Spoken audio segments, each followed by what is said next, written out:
Tirurangadi today news അപ്ഡേറ്റിലേക്ക് സ്വാഗതം. വാക്കുകളിൽ നിറയുന്ന സംശുദ്ധിയും കാലം കോർത്തിണക്കിയ കരകൗശല വിദ്യകളും പെണ്ണഴകിൽ തീർക്കുന്ന നവീനത അത് ആമിയ ഗോൾഡൻ ഡയമണ്ട്സിനല്ലാതെ മറ്റാർക്കും നൽകാനാവില്ല.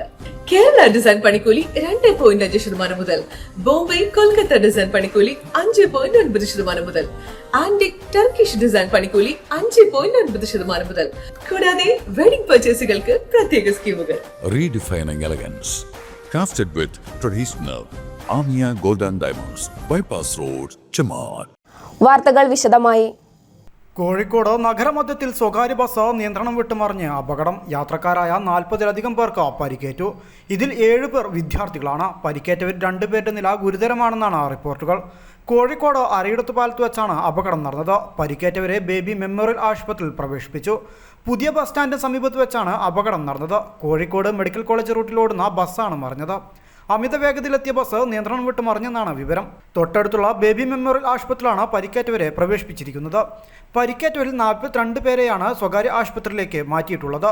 60-കാരിയായ ആയിഷ ബി, 58-കാരി സരള, 40-കാരി പ്രഭിത, 37-കാരി അമീറ, 25-കാരൻ ജുനൈദ, 38-കാരി അനീഷ, 49-കാരൻ ഉണ്ണി, 33-കാരി ദിദി, 21-കാരി റിഷാന, 56-കാരി ലീല, 40-കാരി ഹനീഷ, 16-കാരി ഫാബിയ, 19-കാരൻ മുസ്തഫ, 20-കാരി ദിയ, 20-കാരി ഫാത്തിമ സഫ, 35-കാരി ഗാർഗി, 26-കാരി ദിയ റഷീദ, 19-കാരി അംന, 26-കാരി അമൃത, 42-കാരി സീന, 64-കാരി ലളിത, 22-കാരി അലയ, 74-കാരൻ ബദിരാമു, 17-കാരൻ ഷമ്മാസ, 19-കാരി വൈഷ്ണവി, 53-കാരൻ നാസർ, 26-കാരി ഹരിത, 47-കാരി തസ്ലീന, 46-കാരി ഓമന, 57-കാരി ഇയാത്തുമ്മ, 24-കാരി ഫാത്തിമഹന, 22-കാരി അക്ഷയ, 24-കാരി അശ്വനി, 30-കാരി ഫമിത,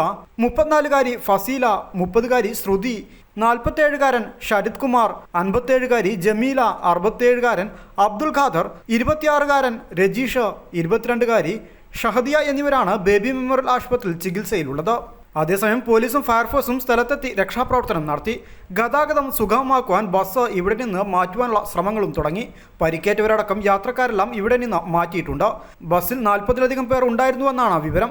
പാളയം ബസ് സ്റ്റാൻഡിൽ നിന്ന് അരീക്കോട് ഭാഗത്തേക്ക് പോവുകയായിരുന്ന ബസ്സാണ് പുതിയ ബസ് സ്റ്റാൻഡിന് സമീപത്ത് വെച്ച് മറിഞ്ഞത്. ബസ് അമിത വേഗതയിലായിരുന്നുവെന്നാണ് ലഭിക്കുന്ന വിവരം. ബസ് മറ്റൊരു വാഹനത്തിൽ തട്ടി മീഡിയനിൽ ഇടിച്ച് മറിയുകയായിരുന്നുവെന്നാണ് ബസ്സിൽ യാത്ര ചെയ്ത യാത്രക്കാരിൽ നിന്നും ലഭിക്കുന്ന വിവരം. ബസ്സിന്റെ മുൻഭാഗം പൂർണ്ണമായും തകർന്നിട്ടുണ്ട്. News desk Tirurangadi today.